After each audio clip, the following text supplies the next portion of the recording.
Good morning to all my dear students. क्या पढ़ने जा रहे हैं? मैग्नेटिक फील्ड स्टार्ट करा रहा हूँ आपको मैं, ठीक है ना।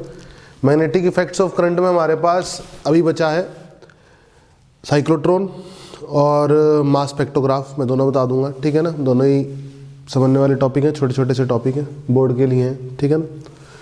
सबसे पहले हम पढ़ लेते हैं इसे मैग्नेटिक फील्ड। मैग्नेटिक फील्ड में क्या है, हमें पता है कि जब भी चार्ज पार्टिकल मूव करता है ऑब्जर्वर के रिस्पेक्ट में, तो अपने आसपास इलेक्ट्रिक फील्ड भी प्रोड्यूस करता है और मैग्नेटिक फील्ड भी प्रोड्यूस करता है अकॉर्डिंग टू मैक्सवेल पोस्टुलेट, ठीक है ना। तो अगर कोई करंट कैरिंग वायर है तो उसमें चार्ज पार्टिकल तो चल ही रहा है, तो वो क्या प्रोड्यूस करेगी? मैग्नेटिक फील्ड प्रोड्यूस करेगी, ठीक है। बायट सेवेट नाम के एक साइंटिस्ट रहे जिन्होंने मैग्नेटिक फील्ड निकालने के लिए एक लॉ बताया। उन्होंने कहा कि कोई भी करंट कैरिंग वायर है, अगर मान लो कोई भी करंट कैरिंग वायर है, ठीक है, और करंट कैरिंग वायर है, मान लो ऐसे करंट जा रहा है आई, ध्यान से सुनो, गड़बड़ नहीं होनी चाहिए, करंट जा रहा है। तो इस करंट कैरिंग वायर के किसी भी एलिमेंट की वजह से, इस करंट कैरिंग वायर के किसी भी एलिमेंट की वजह से, अगर सपोज इस पॉइंट मुझे निकालना है magnetic field due to element this, इस एलिमेंट की वजह से, तो मैं करूँगा यहाँ से यहाँ तक का पोजीशन वेक्टर ड्रॉ करूँगा, that is what are vector, ठीक है। और ये करंट की डायरेक्शन में होगा मेरे पास क्या? D l vector. करंट की डायरेक्शन में कौन होगा? डी एल वेक्टर, ठीक है। तो इस करंट कैरिंग एलिमेंट की वजह से यहाँ पर जो मैग्नेटिक फील्ड है वो क्या होगी? बायट सेवेट ने बोला वो होगी डीवी वेक्टर होगी, प्रोपोर्शनल करंट के डीएल वेक्टर के cross are cap upon r square, ठीक है ना। जो इस करंट कैरिंग एलिमेंट की वजह से यहाँ पर इस पॉइंट पे पी पॉइंट मैग्नेटिक फील्ड होगी, वो होगी डीबी वेक्टर। होगी कितनी? जितना इस करंट कैरिंग एलिमेंट का करंट ज़्यादा होगा उतनी ज़्यादा होगी, जितना लेंथ ज़्यादा होगी उतनी ज़्यादा होगी, जितनी दूर होगा उतनी कम होगी। जैसी प्रोपोर्शनलिटी का साइन हटता है वैसे ही कॉन्स्टेंट आता है, डीवी वेक्टर आएगा म्यू नॉट अपॉन 4 पाई, ये कॉन्स्टेंट नंबर है, ठीक है ना। Mu naught upon 4 pi I d l vector cross are cap upon r square. R cap को लिख सकता हूँ r vector mu naught I upon 4 pi r cube. कैसे देखो? डी एल वेक्टर और आर कैप को लिख दिया आर वेक्टर अपॉन आर का मैग्नीट्यूड, और एक आर का magnitude r square sir multiply हो गया, क्या हो गया? आर क्यूब हो गया, ठीक है। इस करंट कैरिंग एलिमेंट की सर मैग्नेटिक फील्ड का मैग्नीट्यूड कितना आ गया? मैग्नीट्यूड पे अगर मैं कमेंट करूँ, मैग्नीट्यूड पे वो आएगा mu naught upon 4 pi I d L और आर के बीच में जो एंगल है, डी एल और आर के बीच में एंगल है, लेट अस से वो एंगल कितना है? थीटा। कितना है? थीटा। तो क्रॉस करूँगा तो साइन थीटा आएगा, और आर कैप का मैग्नीट्यूड 1 होता है upon r square. This is the magnitude according to Biot Savart. This is what magnitude according to Biot Savart, ठीक है। करंट कैरिंग वायर के एलिमेंट की वजह से मैग्नेटिक फील्ड ये होती है। म्यू नॉट और 4 पाई क्या है यहाँ पर, ठीक है ना। म्यू नॉट अपॉन 4 पाई, ठीक है, एक कांस्टेंट है। म्यू नॉट अपॉन 4 पाई एक कांस्टेंट है। म्यू नॉट होता है वैसे permeability in free space, in free space या वैक्यूम या एयर, एक ही बात है। वैक्यूम भी बोल सकते हैं, एयर भी बोल सकते हैं। और mu permeability of medium, permeability of medium, ठीक है।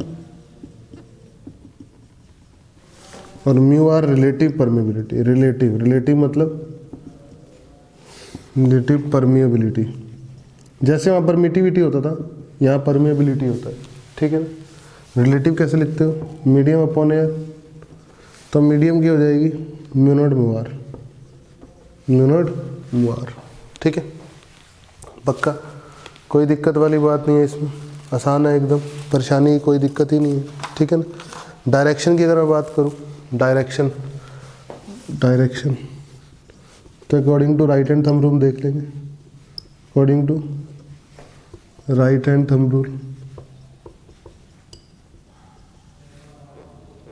According to right hand rule क्या करोगे? डीएल की तरफ राइट हैंड के फिंगर्स और आर की तरफ कर्ल कर दोगे तो DL की तरफ राइट हैंड की फिंगर आर की तरफ कर्ल करोगे तो अंदर आएगी, या फिर पाम वाला जो पहले वेक्टर दिया उसकी तरफ थंब, जो दूसरा वेक्टर है उसकी तरफ फिंगर्स, तो पाम कहाँ आ रही है अंदर, तो यहाँ मैग्नेटिक फील्ड कहाँ है अंदर, कहाँ है मैग्नेटिक फील्ड अंदर। यूनिट क्या होती है इसकी, मैग्नेटिक फील्ड की यूनिट होती है टेस्ला। क्या यूनिट होती है इसकी, टेस्ला। कोई दिक्कत वाली बात नहीं है, बोलो एकदम सही है। और CGS यूनिट होती है, ये यूनिट टेस्ला होती है ऐसा ही, और CGS यूनिट होती है गॉस।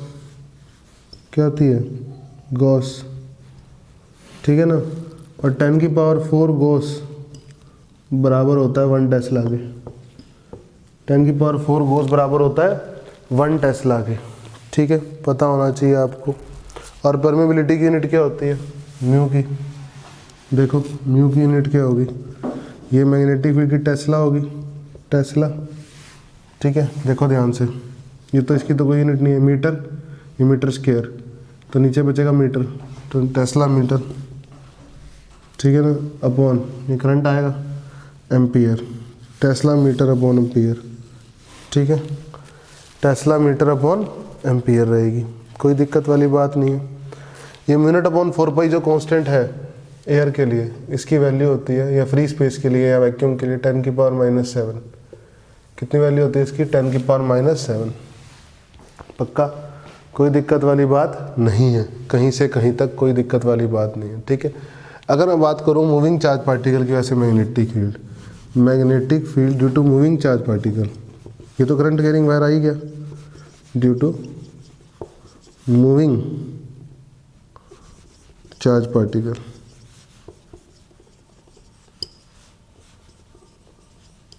ठीक है। तो डी वेक्टर क्या होगा, μ0 I DL vector cross are cap,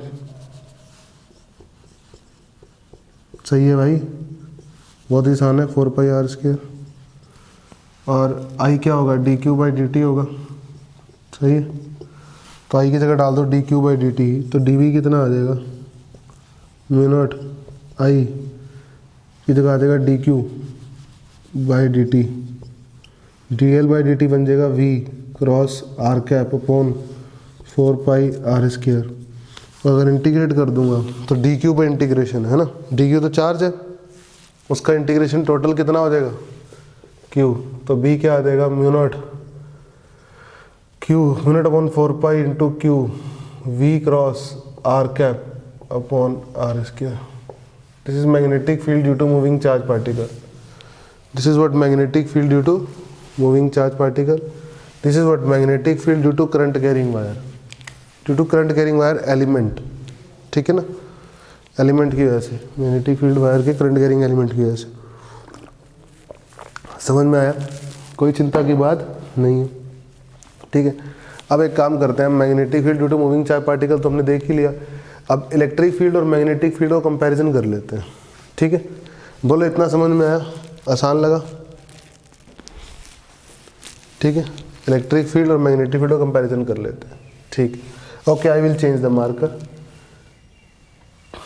ठीक, रेड मार्कर चेंज कर लो, ठीक, कर लेता हूँ।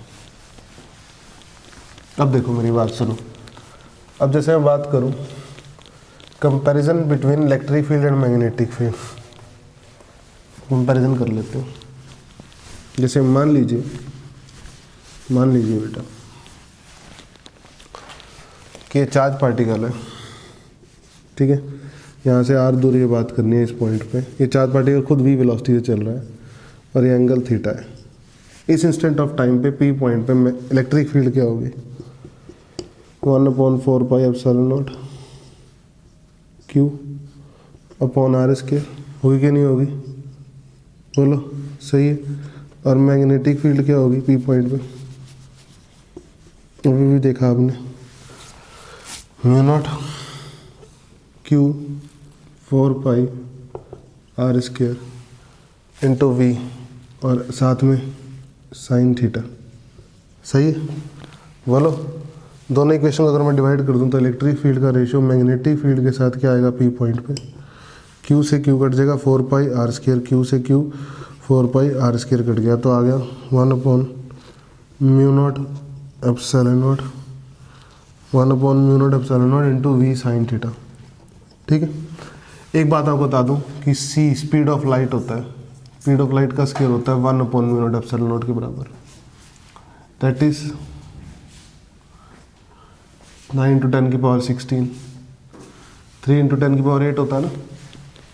बोलो, जब मैं मिनट की वैल्यू डालूंगा, अभी भी निकाली ना 4π × 10⁻⁷, एप्सिलॉन नॉट की पता होती है 8.85 × 10⁻12, जब सोल्व कर लूँगा डिवाइड में तो ये आ जाएगा।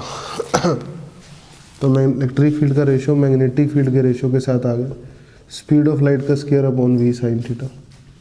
अब सोचो पार्टिकल, स्पीड ऑफ लाइट होता है 3 × 10⁸, पार्टिकल को प्रोजेक्ट कर सकते हैं हम 10 मीटर पर सेकंड से 50 मीटर पर सेकंड से, ठीक है ना।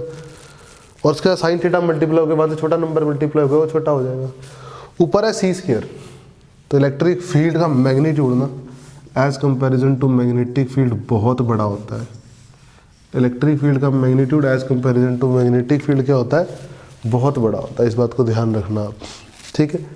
बोलो, कोई दिक्कत नहीं है, आसान है एकदम, ठीक है बेटा।